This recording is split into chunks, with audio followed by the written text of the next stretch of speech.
નમસ્કાર. નિર્માણ ન્યૂઝની વિશેષ રજૂઆત સાથે હું છું યજ્ઞ ત્રિવેદી. દર્શક મિત્રો, આજે નિર્માણ ન્યૂઝની વિશેષ રજૂઆતમાં ચર્ચા વિચારણા કરવાની છે એક બહુ મહત્વના અને અગત્યના મુદ્દાને લઈને, અને કંઈક અલગ મુદ્દો છે આજે.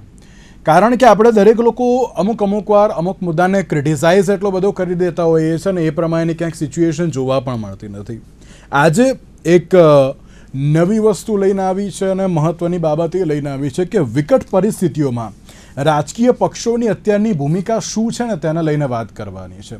એટલા માટે કારણ કે અત્યારના સમયની વાત કરવામાં આવે તો ઘણી બધી વાર નેશનલ ક્રાઇસિસ હોય કે પછી અન્ય કોઈ પણ ક્રાઇસિસ હોય તો ત્યારે આક્ષેપ પ્રત્યાક્ષેપ એ બહુ હવે કોમન થઈ ગયું છે કે ભાઈ આ સરકારે આમ ના કર્યું, વિપક્ષ આમ કરે છે, આમ તેમ. એ બધા આક્ષેપ પ્રત્યાક્ષેપ આપણે લોકોએ બહુ જોયા, સાંભળ્યા, સમજ્યા, પણ તેની સાથે કોઈ એમ કહેવાય ને કે યોગ્ય નિરાકરણ અત્યારે તો નથી જોવા મળતું, ને તે જ પ્રમાણેની પરિસ્થિતિ ક્યાંક અત્યારની પણ જોવા મળી રહી છે. ગુજરાત અને તેની સાથે રાષ્ટ્રીય સ્તરની વાત કરીએ તો અત્યારે ગેસનું જે સંકટ જોવા મળી રહ્યું છે, ક્રૂડની જે પરિસ્થિતિ એટલે કે પેટ્રોલ ડીઝલની જે પરિસ્થિતિ જોવા મળી રહી છે, તેને લઈને ક્યાંક આક્ષેપ પ્રત્યાક્ષેપ એવું બધા જોવા મળે છે.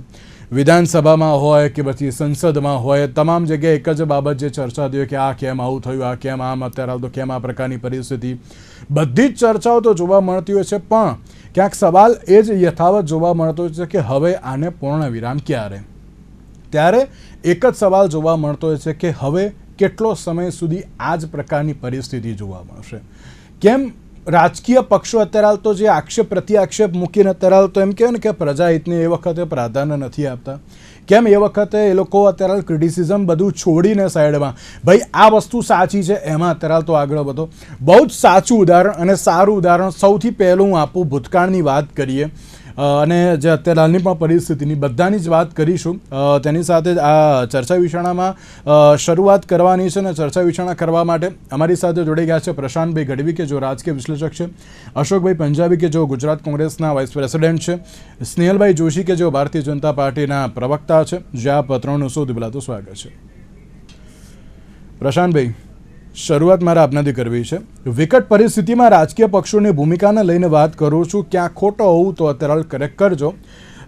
પ્રશાંતભાઈ, સૌથી પહેલી જો શરૂઆતની વાત કરવામાં આવે તો યુપીએની સરકાર હતી તે સમયે જે એક સ્ટેન્ડ લેવાનું હતું અત્યારે તો યુએનમાં જઈને, તે સમયે અટલ બિહારી વાજપેયીને મોકલવામાં આવ્યા હતા. તે સમયે તેઓ વિપક્ષમાં હતા. ત્યારે બીજી બાજુ જ્યારે કારગિલ વોરની પણ વાત કરવામાં આવે તો તે સમયે પણ ક્યાંક પક્ષ વિપક્ષ બંને એક થઈ ગયા હતા, અને જે પણ કોઈ પરિસ્થિતિ હતી તેને લઈને ક્યાંક જે દરેક લોકોને સમજાવટનો એક પ્રયત્ન કરવામાં આવ્યો હતો. ત્રીજી વસ્તુ કોવિડની જે સિચ્યુએશન હતી તેમાં ચલો આક્ષેપ પ્રત્યાક્ષેપ તો જોવા મળ્યો, પણ ક્યાંક થોડા ઘણા રાજકીય પક્ષો એક પણ જોવા મળ્યા હતા. ગુજરાતની વાત કરું તો ગુજરાતમાં મચ્છુ ડેમની ઘટના હોય, પછી મોરબીવાળી જે અત્યારે તો ઘટના હોય, કે પછી 2001નો ભૂકંપ પણ કેમ ના હોય, એ તમામ ઘટનાઓમાં જ્યારે રાજકીય પક્ષો એક આવ્યા ત્યારે આ નેશનલ ક્રાઇસિસ ક્યાંક જોવા મળતા હોય છે. નેશનલ હોય કે પછી અન્ય કોઈ પણ ક્રાઇસિસ હોય, તેમાં રાજકીય પક્ષોની ભૂમિકા અત્યારે તો ઘણી મહત્વની જે જોવા મળતી હોય છે. સૌથી પહેલાં આપ તેને કઈ રીતે જોઈ રહ્યા છો? કારણ કે સંકટ સમય અત્યારે તો પક્ષીય સ્વાર્થ છોડીને પ્રજાહિતને અત્યારે પ્રાધાન્ય આપવું પણ બહુ જરૂરી જોવા મળી રહ્યું છે. આપની પ્રતિક્રિયા?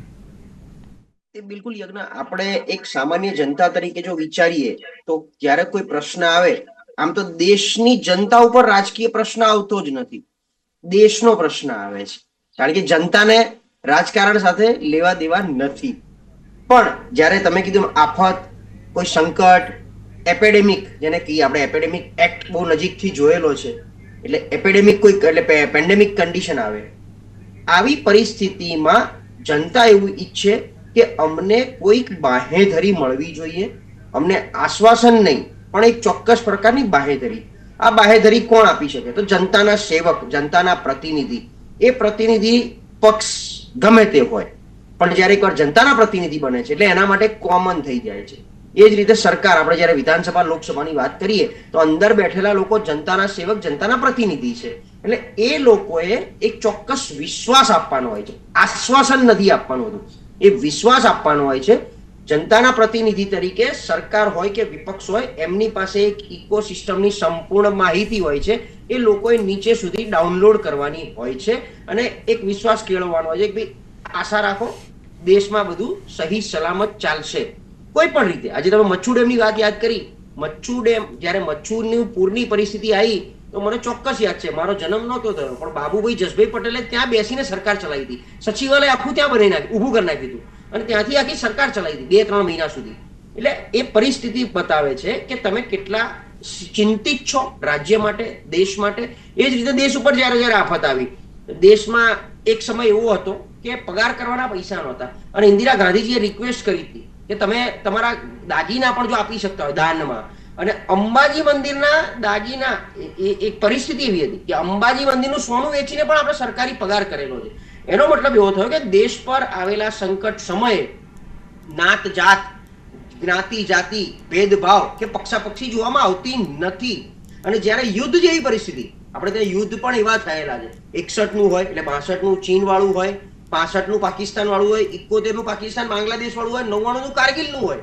અને આ બધાની વચ્ચે પાછું ઈરાક ઈરાનનું જ્યારે થતું હતું જૂનું, ત્યારે પણ આપણી જે પરિસ્થિતિ ઊભી થઈ હતી, આમાં ક્યાંક ને ક્યાંક રાજકીય પક્ષોએ એક થઈ, એટલે અંદર ભલે એક લોકો એક ના થઈ શકતા હોય અને આક્ષેપ પ્રતિ આક્ષેપ, જેમ અત્યારે ગેસના બાટલાને લઈને પરિસ્થિતિ ઊભી કરવામાં, હાઈપ ક્રિએટ કરવામાં આવ્યો છે. થવાનું કશું જ નથી, કોઈ સંકટ આવવાનું નથી, કોઈ તકલીફ પડવાની જ નથી, પણ લોકોને વિશ્વાસ નથી આવતો. કારણ કે આ વાતાવરણ એવું બની નાખ્યું છે રાજકીય પક્ષાપક્ષોએ, અંદર એકબીજાને કોસવાના, આક્ષેપ પ્રતિ આક્ષેપ કરવાના, હંગામો કરવાનો, સંસદ કે વિધાનસભા નહીં ચાલવા દેવાની, ત્યાંની પ્રશ્નોત્તરીમાં પોતાનો રાજકીય સ્વાર્થનો રોટલા શેકવાના. આમાં જનતાને વિશ્વાસ ઉડી ગયો છે એટલે જનતાએ લાઈનો લગાવવાનું ચાલુ કર્યું છે. કોરોના વખતે રેમડેસિવિરના ઇન્જેક્શનની લાઈન હોય, ઓક્સિજનના બાટલાની લાઈન હોય, ત્યાં ક્યાંય એટલે એ વખતે જે બાહેધરી, એ વિશ્વાસ, એક લોકસેવક તરીકે હું તો બધું સરકારની એમાં સૌથી મોટી જવાબદારી બને. પહેલી તો સરકારે એ વિશ્વાસ આપવાનો હોય, સરકારે બાહેધરી આપવાની હોય, એ ક્યાંક ને ક્યાંક છેલ્લા 5-7-10 વર્ષમાં આપી નથી શકાતી. એવું નથી કહેતો કે એમાં આપવામાં નિષ્ફળ નીવડ્યા છે, પણ એ આપી નથી શકાયું. એટલા માટે કેઓટિક અને પેનિક સિચ્યુએશન ક્રિએટ થાય છે. એટલે હું જ્યારથી આ વાત ઊભી થઈ છે, જ્યાં જ્યાં ડિબેટ કરું છું, હું લોકોને એવું કહું છું કે કશું, કારણ કે આપણો 140 કરોડનો દેશ છે, આપણી પોતાની એક કેપેસિટી છે, પ્રોડક્શન કેપેસિટી.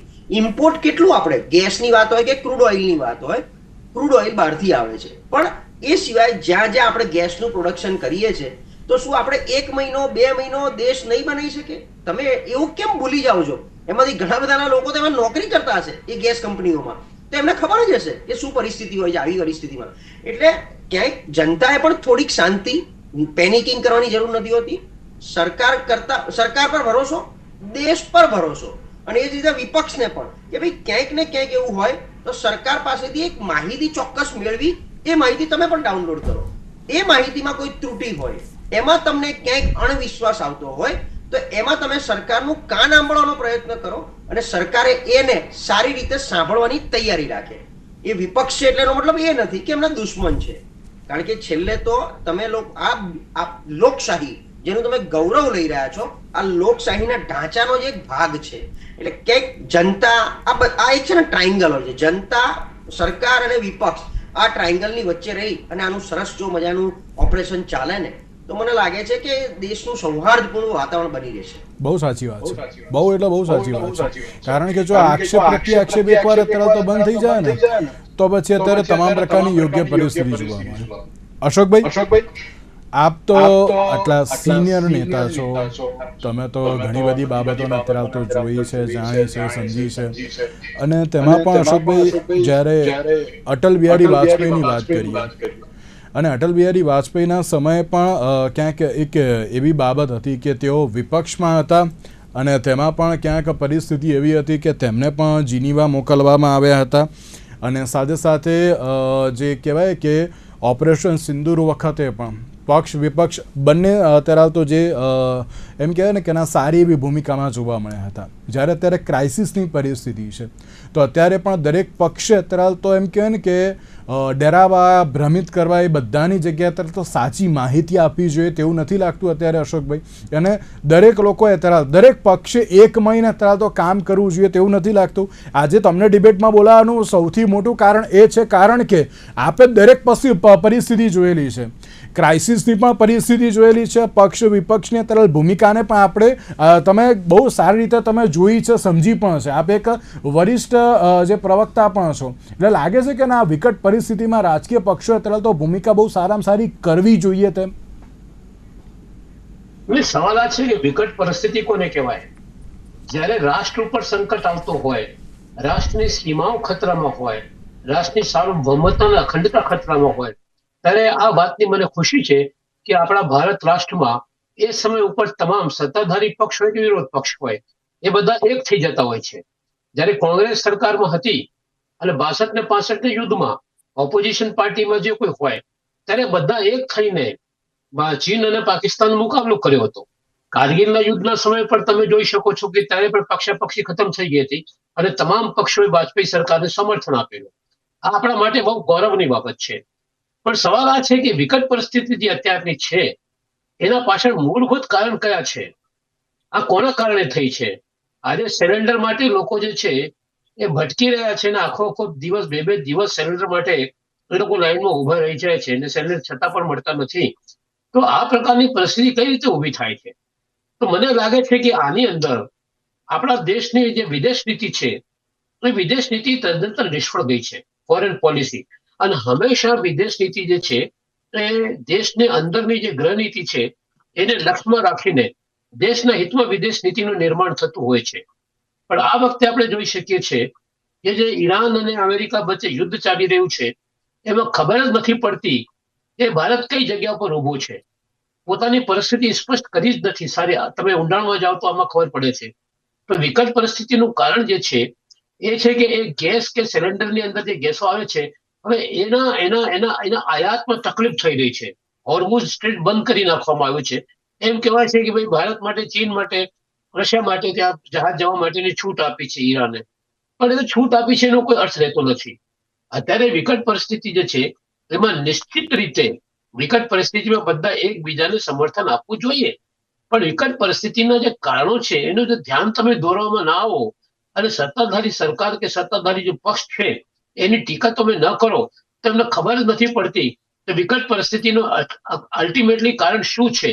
એટલે કોંગ્રેસ વિરોધ પક્ષ તરીકે છેલ્લા કેટલાક વર્ષથી વિરોધ પક્ષ તરીકે જયારે રાષ્ટ્ર ઉપર સંકટ આવ્યો છે, મેં તમને એક વાત કરી હતી કે પુલવામા હોય કે કારગિલ હોય કે પછી ઓપરેશન સિંદૂર હોય, આમાં હંમેશા કોંગ્રેસે સૌથી પહેલા એક હાથ ઊંચો કરીને કીધું છે કે અમે સરકારની પક્ષે ઉભા છીએ, સરકાર જે કરશે અમારું સમર્થન રહેશે. આ રેકોર્ડ છે, આ કહેવાની જરૂર નથી. કારણ કે કોંગ્રેસ એક રેસ્પોન્સિબલ પોલિટિકલ પાર્ટી નથી. કોંગ્રેસ એક એવી મુવમેન્ટ છે, એક આંદોલન છે જેને લગભગ 125 થી વધારે 140 વર્ષ થઈ ગયા છે આ દેશમાં, આઝાદી પહેલા અને આઝાદી પછી.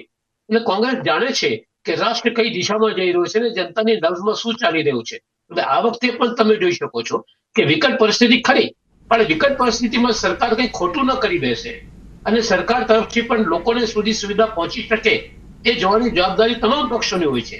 અને વિરોધ પક્ષ તરીકે કોંગ્રેસની તો અહેમ ભૂમિકા છે.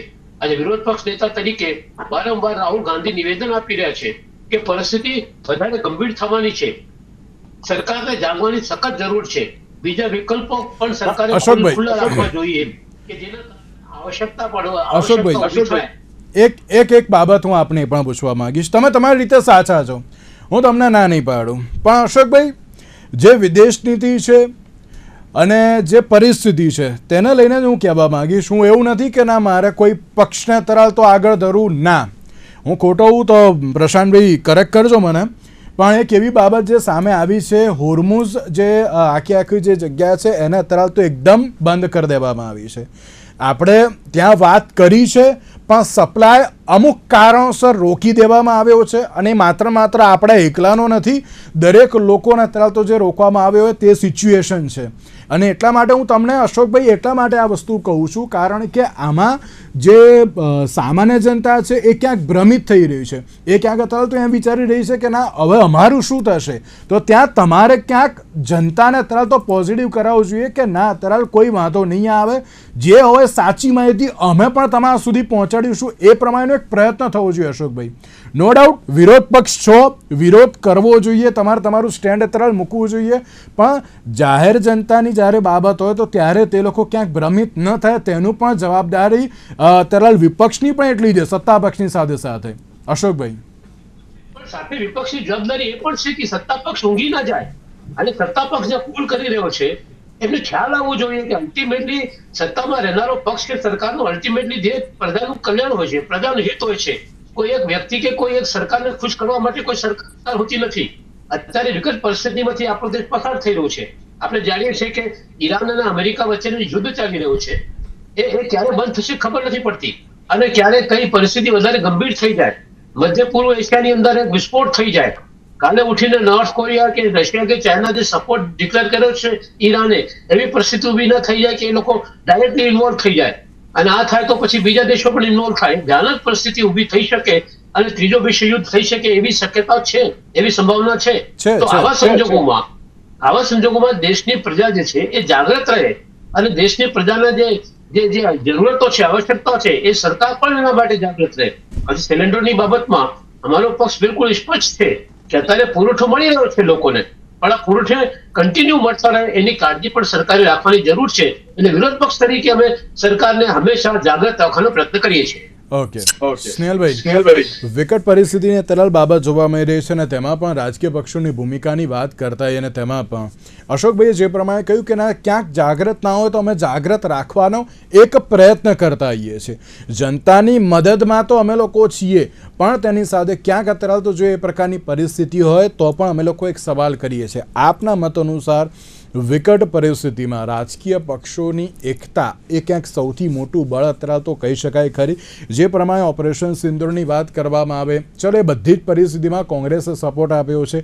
એક સમયે જ્યાં ભાજપ અત્યારે તો વિપક્ષમાં હતું તો એ સમયે ભાજપે પણ ક્યાંક સપોર્ટ આપ્યો છે, પણ આ પ્રકારની પરિસ્થિતિમાં પણ સપોર્ટ અત્યારે તો કેટલો જરૂરી? યજ્ઞભાઈ, આ અત્યારે આખું વિશ્વ જે છે તેની ઉપર આ એક સંકટ છે. આ ભારત દેશનો સંકટ નથી. થાઈલેન્ડ જેવા જે શાંતિપ્રિય દેશ છે ત્યાં પણ અત્યારે અથડામણ ચાલી રહી છે. પાકિસ્તાન અને અફઘાનિસ્તાન આપણે સૌ જાણીએ છીએ, ખાડીના દેશો છે, ઈરાન ને એ તો જગ જાહેર છે. એટલે આ જે બધી પરિસ્થિતિની વચ્ચે હું ભારત દેશની વાત કરું આપણા, તો 2014માં એલપીજીના 14 કરોડ કનેક્શન હતા, અને એ 2026માં 33 કરોડ થઈ ગયા છે. અત્યારે જે છેલ્લા 10 વર્ષમાં લગભગ 44% જે એલપીજી ગેસનો અહીંયા કન્ઝમ્પશન છે આપણા દેશમાં તે વધ્યું છે. સાથે સાથે ઉજ્જવલા યોજના દ્વારા 10.56 કરોડ જે પણ ગરીબ ઘરોને આપવામાં આવ્યો ગેસ, તે સબસિડી પણ અત્યારે યથાવત છે, અને એ લોકો આ વાપરી રહ્યા છે. સાથે સાથે જે આપણું 2014માં સ્ટ્રેટેજિક જે રિઝર્વ કહીએ એ 0 હતું ઓલમોસ્ટ, એ અત્યારે ક્રૂડ ઓઇલનું આપણી પાસે 50 લાખ ટન આજે આપણી પાસે અવેલેબલ છે. અને આ એક ક્રાઇસિસ જે છે આ વિશ્વની, એને આપણને એક ચાન્સ આપ્યો છે પરફોર્મ કરવાનો, કે આપણું પ્રોડક્શન 30% વધ્યું છે. બીજી એક વાત અગત્યની એ છે કે જે આપણા વિશ્લેષકશ્રીએ પણ કીધું કે 40% જે ગેસ છે એ આપણા ત્યાં જ બની રહ્યો છે, અને એ પણ આપણા દેશ માટે ખૂબ જ એક મહત્વની વાત છે. એટલે હજી ભારત માટે આ એક ક્રાઇસિસ નથી, પણ આને એક પોલિટિકલ જે આપણે હિન્દીમાં રાયતા ફેલાવવાનું કહીએ ને, એ પ્રકારની એક વાતાવરણ જે ઊભું કરવામાં આવી રહ્યું છે ના કરવું જોઈએ. સાથે સાથે આજે જે ભારત સરકારે સ્પષ્ટતા કરી, એમને એવું કીધું છે કે પેટ્રોલ અને ડીઝલ જે છે તેનું પ્રમાણ પૂરતું છે. એલપીજીના આખા દેશમાં 25,000 આઉટલેટ્સ છે, અને ક્યાંય બી ડ્રાય આઉટની કોઈ પણ ફરિયાદ આવી નથી. એટલે ક્યાંય જે અછત છે એવું નથી આવ્યું. પેનિક બાઇંગ થઈ રહ્યું છે એવું આંકડા બતાવે છે કે યજ્ઞભાઈ, રોજના 55.7 લાખ સિલિન્ડર્સ આપણા દેશમાં ડિસ્પેચ થતા હતા, એના બદલે આ આંકડો વધીને 75 થયો છે. એટલે સરકારે પણ નિવેદન કર્યું છે, અને હું પણ આપના માધ્યમથી દર્શકોને નિવેદન કરું છું કે આ પ્રકારના કોઈ પેનિક બાઇંગમાં આપણે લોકો ના જઈએ. પીએનજી ની શોર્ટેજ નથી, સીએનજી ની શોર્ટેજ નથી, અને એલએનજી ના જે કન્સાઇનમેન્ટ છે 2 મોટા ટેન્કર એ ટૂંક જ સમયમાં આપણા બંદર પર ભારત દેશના આવી જશે. એટલે મારે એ જ કહેવું છે કે જ્યારે જ્યારે આ પરિસ્થિતિ આવે છે તો ચોક્કસપણે આપણે અપેક્ષા, જેમ આપે ઉદાહરણ આપ્યા એમ આપણે અપેક્ષા રાખીએ કે બધા જ પક્ષો આપણા દેશ હિત માટે ભેગા રહે. પણ અનફોર્ચ્યુનેટ પાર્ટ એ છે કે આપણે જો કોંગ્રેસની વાત કરીએ તો એમના જે નેતા છે રાહુલજી, એ ઊભા થયા અને એમને સમય માંગ્યો કે મને ગેસની ક્રાઇસિસ પર બોલવાનો સમય આપો. જ્યારે એ બોલવાનું એમને શરૂ કર્યું તો એ બીજી બધા વિષયો પર જતા રહ્યા, એપ્સ્ટીન ફાઇલ્સની વાતો કરીને બીજી બધા દેશોની વાત કરી, એટલે એમને રોકવામાં આવ્યા. તો એ કહે છે કે ભાઈ મને રોકવામાં આવે છે. એટલે વિક્ટમ કાર્ડ જે રમવાની આદત છે અનફોર્ચ્યુનેટલી આમાંય કરે છે. બીજું મારે કહેવું છે કે હિમાચલ પ્રદેશ, તેલંગાણા અને કર્ણાટકમાં કોંગ્રેસની સરકાર છે. તો યજ્ઞભાઈ, આ 3 મુખ્યમંત્રી ટીવી સામે, કે હવે તો ઇન્ટરનેટનો જમાનો છે, ઘણા બધા માધ્યમ છે, આવીને કહે કે ભાઈ અમારા ત્યાં આટલા સિલિન્ડર આવતા હતા કેન્દ્ર સરકાર તરફથી, અમને આટલી અડચણ છે ને આટલા સિલિન્ડર આવે છે, એવું કોઈ પણ રાજ્યના મુખ્યમંત્રીએ કોંગ્રેસ શાસિત રાજ્યોમાં કીધું નથી. એનાથી વિરુદ્ધ સુખવિન્દરસિંહ સુખુજીએ એવી નિવેદન કર્યું છે કે અમારા ત્યાં કોઈ પણ પ્રોબ્લેમ નથી અને એલપીજી નો જે સપ્લાય છે તે પર્યાપ્ત છે. એટલે જ્યારે મુખ્યમંત્રી જેને ખરેખર સિન્સિયરલી કામ કરવું છે તે આ કરે છે, અને જ્યારે સદનની અંદર અને બહાર પણ આ પ્રકારનું જે અરાજકતા ફેલાવાનો અને અફવાઓ ફેલાવાનો જે માહોલ બનાવવામાં આવે છે ખરેખર દુઃખદ છે. એટલે એક નાગરિક તરીકે પણ હું એ આશા રાખું કે જ્યારે આવી કોઈ વાત આવે તો પોતાના પોલિટિકલ વિલ, પોતાના પોલિટિકલ ફાયદા, પોતે 101 ઇલેક્શન હારવાની નજીક પહોંચેલી જે એમના નેતૃત્વ છે એને રીલોન્ચ કરવાની જે નિષ્ફળ પ્રયાસ, આ બધું સાઈડમાં મૂકી અને દેશની જે અત્યારની પરિસ્થિતિ છે એમાં ધ્યાન આપીને કરવું જોઈએ. જ્યારે ફરીથી કહું છું યજ્ઞભાઈને ખૂબ જવાબદારી સાથે કે જ્યાં જ્યાં સરકારનો રોલ છે તો સરકારે દરેકે દરેક આંકડા, દરેકે દરેક સ્ટેટિસ્ટિક્સ અને દરેકે દરેક વિગત આપણા દેશના લોકો સામે આપી છે અને બાંહેધરી આપી છે કે આ પ્રકારનું નહીં થાય. જ્યારે અનફોર્ચ્યુનેટલી વિપક્ષ પાસે, પ્રતિપક્ષ પાસે કોઈ એવા સ્ટેટિસ્ટિક્સ, કોઈ એવા આંકડા, કોઈ એવી ફિગર કે કોઈ એવી વાત તમે કોઈ પણ પ્લેટફોર્મ પર જોઈ હોય તો પ્લીઝ મને કોઈ કહે કે ભાઈ આ એક સારી રીતે સ્ટેટિસ્ટિકલી આ લોકોએ વાત કરી છે, શોર્ટેજ થશે કરીને. અને અત્યારે જે પેલા અશોકભાઈ હમણાં કહેતા હતા કે રાહુલજીની જે આગાહી હતી રાહુલજીએ કરી છે, અરે રાહુલજી ભાઈ એક સામાન્ય મનુષ્ય છે, એમને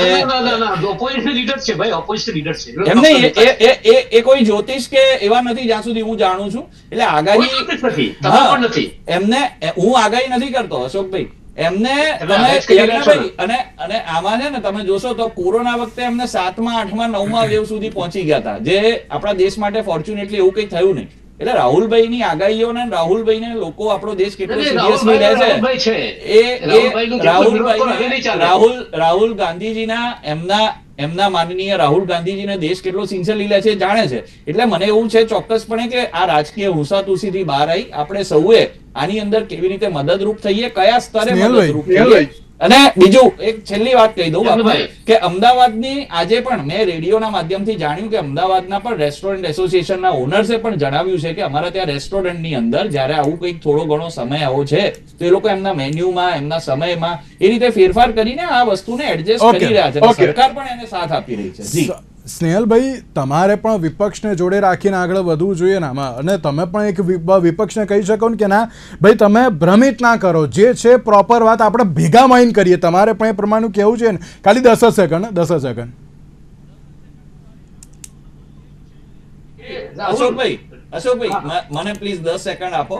મારે યજ્ઞભાઈ હું આ પ્લેટફોર્મ પર પણ એ જ વાત કરું છું ને દરેક સ્તરે અમારા જે પણ અત્યારે પ્રવક્તાશ્રીઓ છે ને જે પણ પ્રતિનિધિઓ છે એ જ કહે છે કે પ્લીઝ અત્યારે દેશ સામે આવો કોઈ ભ્રમ કે આવી કોઈ પેનિક ના ફેલાવો. અને જો તમે એવું કહેતા હો તો આવકાર્ય છે. ખરેખર જો શોર્ટેજ હોય તો તમે આંકડા આપો, સ્ટેટિસ્ટિક્સ આપો અને જે તે સંલગ્ન ડિપાર્ટમેન્ટને વાત કરશે. અને આ રીતે આખા વિશ્વમાં હું છેલ્લી 2 સેકન્ડ લઈશ.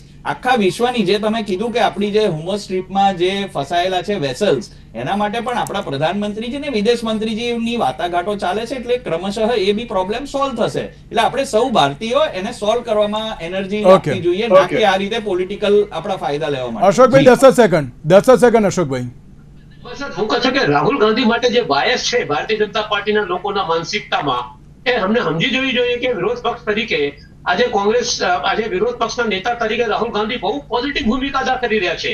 સરકારનું કાન પકડીને સરકારને જગાવવાની કોશિશ કરી રહ્યા છે. અશોકભાઈ કાન પકડવામાં ના નથી. અશોકભાઈ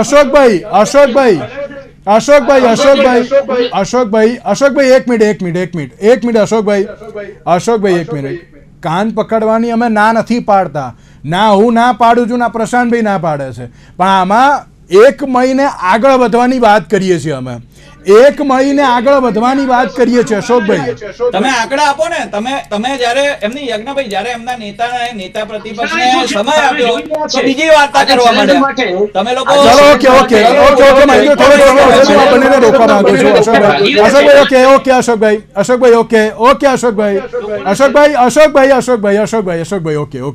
થોડોક સમય ઓછો છે. પ્રશાંતભાઈ, હવે જે પેલું કહે ને એકતાની વાત આપણે બે કરી પણ અહીંયા જ ખબર પડી ગઈ કેવી એકતા છે. છેલ્લે આપ શું કહેશો? કારણ કે વિકટ પરિસ્થિતિની આપણે વાત કરીએ છીએ પણ અત્યારે તો જો પક્ષ વિપક્ષ એક થઈ જાય તો પરિસ્થિતિ જ કંઈક અલગ થઈ જાય. શું કહેશો આપ? ભાજપ વાળાએ શા માટે આક્ષેપો કર્યો છે? ઓકે ઓકે પ્લીઝ જી એટલે વાત સાચી લાચારી છે, આ લોકશાહીની લાચારી છે કે સત્તાધારી પક્ષ એનો અહમ છોડતો નથી અને વિરોધ પક્ષ એનો સ્વભાવ છોડતો નથી. આ બેની વચ્ચે મરો દેશનો થઈ રહ્યો છે, મરો ઇન સેન્સ, કારણ કે ઘણીવાર કેવું થાય કે વિશ્વાસ મૂકે તો કોની ઉપર. અને તમે જે હમણાં હોર્મોઝની વાત થઈ, તમે જ કીધું યજ્ઞ, બરાબર. ગઈકાલે આપણી પાસે એવા માહિતી આવી કે ભાઈ એક ફોન ગયો અને એ લોકોએ આપણા માટે હોર્મોઝ ઓપન કરી નાખ્યું, પણ એ વાત આખી ઊંધી પડી ક્યાંક ને ક્યાંક. એ આવી કોઈ વાત આવી જ નથી, કારણ કે હોર્મોઝ અત્યારે ટોટલી બંધ છે અને કોઈના માટે નહીં. હજી પણ વાતચીત ચાલુ છે, એ વાટાઘાટોને કેવી રીતે ઓપન કરવો એનો કોઈ તાગ મળ્યો નથી. એટલે એક ક્યાંક ને ક્યાંક મને એવું લાગે છે કે જયારે વૈશ્વિક પરિસ્થિતિ હોય ત્યારે દેશને ડિસ્ક્રાઇબ કરવામાં આવે છે. આંતરિક રાજકારણ ભૂલી જવાનું. માનો કે સરકારને એવું હોય કે અહમ બ્રહ્માસ્મિ, અમે છીએ, તમે કોઈએ કઈ ચિંતા કરવાની જરૂર નથી. એટલે એ વિપક્ષને સરકાર ઉપર એ ભરોસો નથી અત્યારે. એ જ રીતે સરકારને પોતાની એટલી બધી વાયવાઈ લોટી લેવી છે કે એમ કે ભાઈ અમે છીએ, બધું કરી લઈશું, તમે કોઈ નથી અહીંયા. અને વિપક્ષ હંગામામાંથી બહાર નથી આવતું. આ બેની વચ્ચે રાષ્ટ્રીય સંકટ હોય, એક મિનિટ પ્રશાંતભાઈ, રાષ્ટ્રીય સંકટ હોય તો બધા સાથે ચાલવું જોઈએ ને.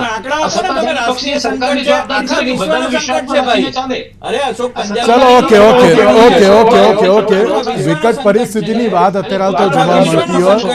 ઓકે સ્નેહલભાઈ,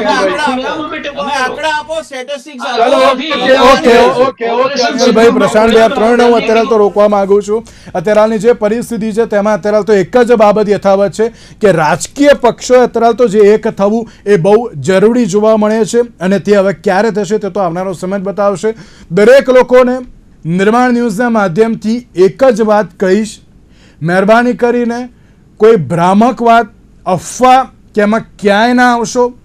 રાજ્ય સરકાર હોય કે પછી કેન્દ્ર સરકાર હોય, એ જે પણ કોઈ જાહેરાત કરે એને તરત પ્રોપરલી જોજો અને કોઈ પણ પ્રકારના વોટ્સએપમાં આવેલા મેસેજ હોય કે એવું કંઈ એની ઉપર મહેરબાની કરીને ધ્યાન ના આપશો.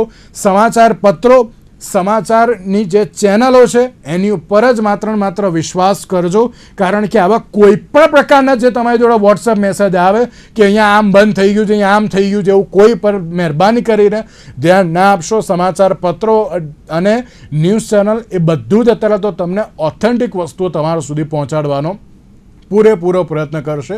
ત્યાં જ માત્ર વિશ્વાસ કરજો. તેની સાથે પ્રશાંતભાઈ, સ્નેહલભાઈ અને અશોકભાઈ ત્રણનો આભાર અમારી સાથે ચર્ચા વિચારણામાં જોડાવા માટે. આજના વિશેષ કાર્યક્રમ નામ છે. નમસ્કાર.